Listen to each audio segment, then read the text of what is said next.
आदरणीय साध संगत जी, प्यार से कहना धन्यकार जी। साध संगत जी, दास आप सबके सामने एक साखी रखने जा रहा है। आशा प्रमाण के साखी का शीर्षक है हृदय की सरलता।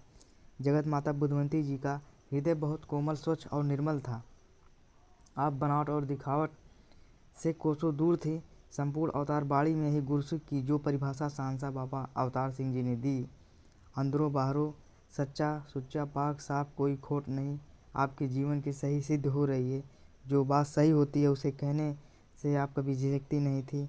आप हमेशा संतों को ही सही राय देती थी, चाहे वह उन्हें अच्छी लगे या ना लगे।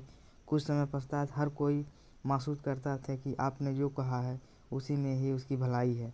एक बार आप रावलपिंडी से कुछ महात्माओं के साथ गांव डुडियाल गईं।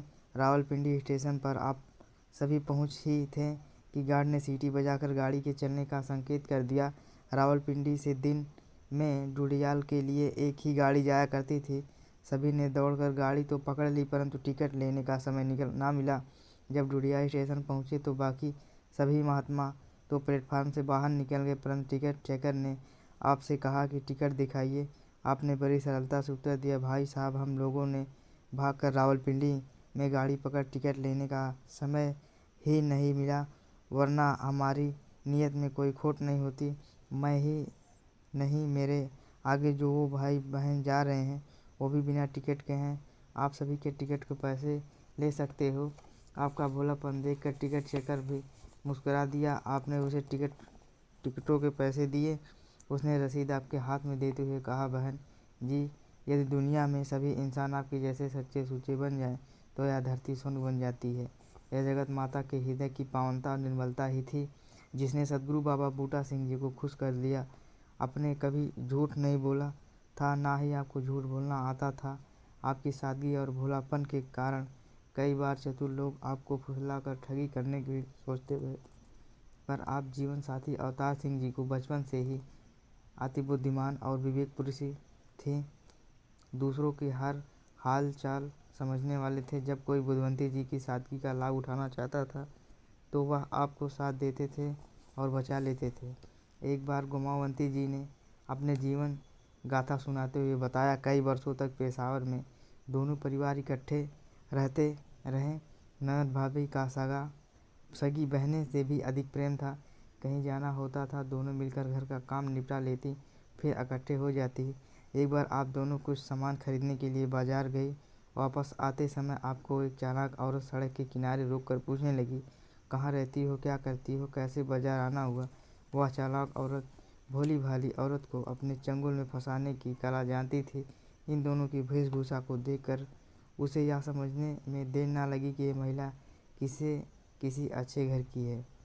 उन दिनों पेशावर की कई महिलाएं जुआ खेलती थीं और उन्हें व्यवसाय में अन्य महिलाओं को भी धकेलती थीं।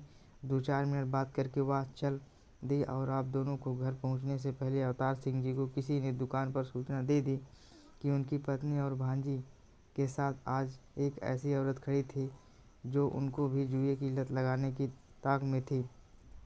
बस फिर क्या था, ज्यों ही आपका गोमा जी घर पहुंची तो अवतार सिंह जी एक कदम ऊपर आए और पूछने लगे, गोमा, आप दोनों आज कहाँ गई थी।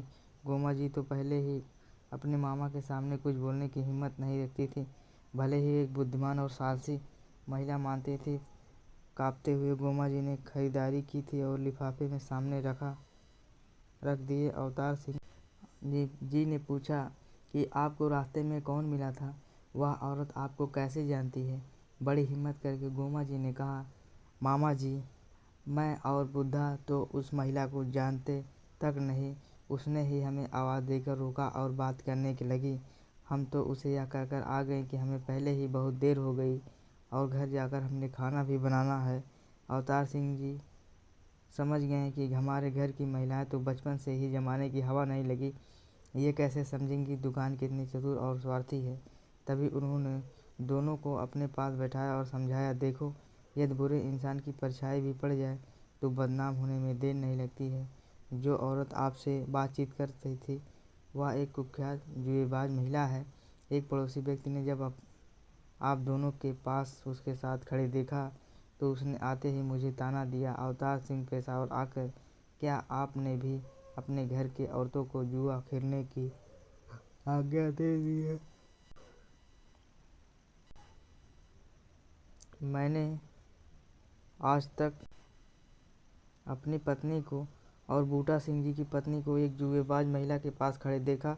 उस समय अवतार सिंह जी को ब्रह्म ज्ञान की दात प्राप्त नहीं हुई थी, परंतु आरंभ से ही वह बहुत चैतन्य थे।